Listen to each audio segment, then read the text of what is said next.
February 26, 1991, 73 Easting, Iraqi Desert. First Lieutenant Paul Hains is commanding two M2 Bradley fighting vehicles on a reconnaissance mission. His job: regain contact with another unit from the 2nd Armored Cavalry Regiment. It's late afternoon. Visibility is terrible: fog, blowing sand, smoke from burning oil wells. They're moving through what they think is empty desert. Then his gunner calls out, "Tanks direct front." Hains looks through his sights. 5 T-72 tanks, Iraqi Republican Guard, Tawakalna Division, the elite, about 1,500 meters away, dug into defensive positions, gun tubes traversing, searching for targets. The Iraqis see the Bradleys at the same moment. 2 lightly armored scout vehicles against 5 main battle tanks. This should be a massacre. It is, just not the one the Iraqis expected. Hains' gunner opens fire with the 25mm chain gun, 200 rounds per minute, tungsten armor-piercing rounds. The Bradley behind him fires simultaneously. Tracers streak through the fog. The first T-72 explodes, then the second, then the third. The engagement lasts less than 10 seconds. By the time Iraqi tank commanders realize they're under attack, their tanks are burning. All 5 T-72s destroyed. 0 American casualties. This is the story of the Bradley fighting vehicle in Desert Storm. The infantry carrier that wasn't supposed to fight tanks. The aluminum-armored vehicle critics called a death trap. The platform that destroyed more Iraqi armor than the M-one Abrams tank. And the weapon system that proved speed and technology beat armor and size, every single time. The M2 Bradley wasn't designed to kill tanks. It was designed to carry infantry. When the Army began developing the Bradley in the 1970s, the mission was simple: replace the M113 armored personnel carrier with something that could keep up with M-one Abrams tanks, protect infantry from small arms fire and artillery fragments, and provide suppressive fire while troops dismounted.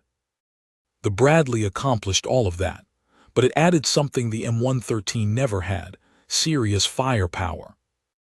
The M242 Bushmaster chain gun, 25mm, fed by a dual-feed system that allowed crews to select between armor-piercing and high-explosive rounds instantly. 300 rounds ready to fire, another 600 in storage.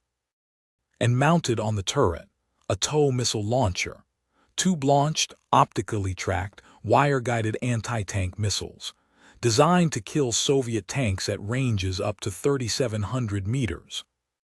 When the Bradley entered service in 1981, critics called it bloated, overarmed, too expensive. Aluminum armor couldn't protect against anything serious. The ammunition stowage was dangerous. The vehicle was a compromise that failed at everything. Then came Desert Storm. 2,200 Bradleys deployed to Saudi Arabia for Operation Desert Storm. They carried mechanized infantry. They scouted ahead of armored columns. They screened flanks. They did exactly what they were designed to do. And then they started killing tanks. At the Battle of 73 Easting, the legendary 23-minute engagement, where the 2nd Armored Cavalry Regiment destroyed the Tawakalna Division, Bradleys accounted for a significant portion of Iraqi armor losses. Lieutenant Hains' 2 Bradley element engaging 5 T-72s was just one of dozens of similar engagements. The technology gap was staggering. Iraqi T-72s had optical sights and manual gun laying. The Bradley had thermal imaging. Day or night, fog or clear, sandstorm or perfect visibility, Bradley gunners could see Iraqi tanks at ranges the Iraqis couldn't match. The 25mm Bushmaster fired tungsten armor-piercing discarding sabot rounds, M791 APDST. Those rounds couldn't penetrate the front armor of a T-72, but they didn't need to. Bradley crews targeted optics, vision blocks, gun barrels, turret rings, engine grills, tracks. anything that would disable the tank or blind the crew, and once a T-72 was mission-killed, unable to move or see or fight, a tow missile finished it off. Or sometimes the 25mm was enough. Hit a T-72's fuel tanks, hit the ammunition stowage, hit the engine compartment. The tungsten rounds punched through thin side or rear armor and ignited fires that destroyed the tank from the inside. Iraqi tankers in T-72s were fighting blind. By the time they acquired a target, if they acquired a target, American Bradleys or Abrams had already fired. The engagement was over before it started. One Bradley crew reported destroying 3 T-55 tanks, older Soviet models with even less armor, in under a minute. Another crew knocked out 2 BMP infantry fighting vehicles and a command vehicle in a single burst. 30 seconds, 3 kills. This wasn't warfare, it was target practice. By the end of Desert Storm, M2 Bradleys had destroyed more Iraqi armored vehicles than the M-one Abrams tank. Let that sink in. An infantry fighting vehicle, a platform designed to carry troops, outperformed the main battle tank in tank kills. The exact numbers vary by source, but the results are undeniable. Hundreds of Iraqi tanks, BMPs, and armored vehicles destroyed by Bradley 25mm chain guns and tow missiles. Thousands of Iraqi infantry killed or suppressed by Bradley fire. And the cost, 20 Bradleys lost during the entire war, 3 to enemy fire, 17 to friendly fire incidents. That 17-to-3 ratio tells its own story. The Bradley was so effective, so dominant, that it was more likely to be hit by American tanks in the confusion of battle than by Iraqi weapons. The 3 Bradleys lost to enemy fire tell another story.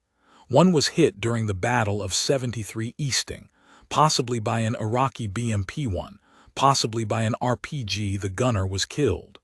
The vehicle was disabled, but the crew survived. The aluminum armor that critics said was inadequate had protected them from a direct hit. Another Bradley took 3 RPG hits and kept fighting.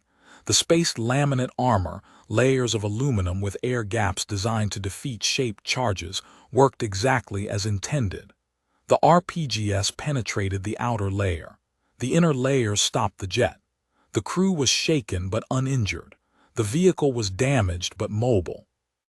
And in multiple friendly fire incidents, tragic accidents where M-one Abrams fired 120mm depleted uranium sabot rounds at Bradleys in the fog of war. Crew members survived hits that totally destroyed lighter Marine Corps LAV-25 vehicles. The Bradley wasn't a death trap, it was survivable, and when it engaged the enemy first, which it almost always did, it was lethal. The lessons from Desert Storm changed how the Army thought about the Bradley.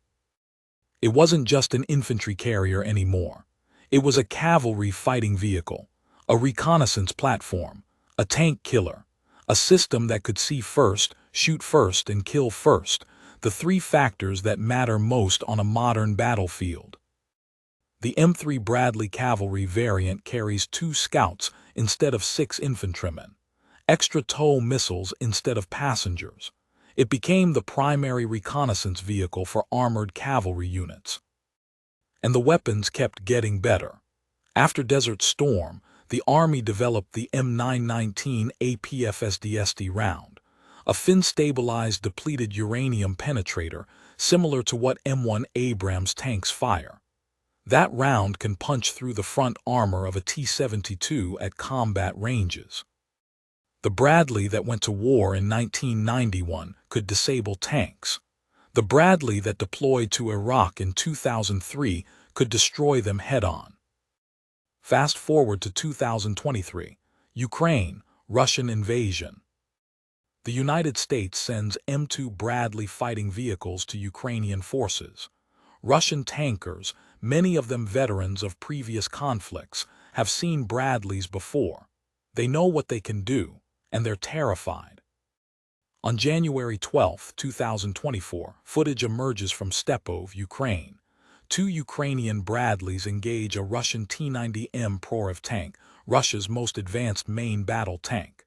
The engagement lasts 10 minutes. The Bradleys fire 25mm rounds at the turret mechanism. The turret starts spinning uncontrollably. The tank is disabled. The crew abandons it. A $50 million Russian tank, defeated by two Bradleys firing the same 25mm Bushmaster that killed T-72s in 1991. The Bradley is over 40 years old. The design is from the 1970s. It should be obsolete, but it keeps winning because the fundamentals haven't changed. See first, shoot first, kill first. Technology beats armor, speed beats size, and a well-trained crew in a Bradley fighting vehicle can kill anything on the battlefield. Lieutenant Paul Hains and his two Bradleys engaging 5 T-72s wasn't an anomaly. It wasn't luck. It was what the Bradley was designed to do, even if nobody realized it in 1981. The Army wanted an infantry carrier. What they got was a tank killer. And in Desert Storm, those tank killers prove that courage and numbers don't matter when the enemy can't see you coming. By the time the Iraqis knew they were in a fight, the fight was already over. If you served in a Bradley or saw them in action, share your stories in the comments. And subscribe to Gulf War Chronicles for more untold stories from Desert Storm. Until next time.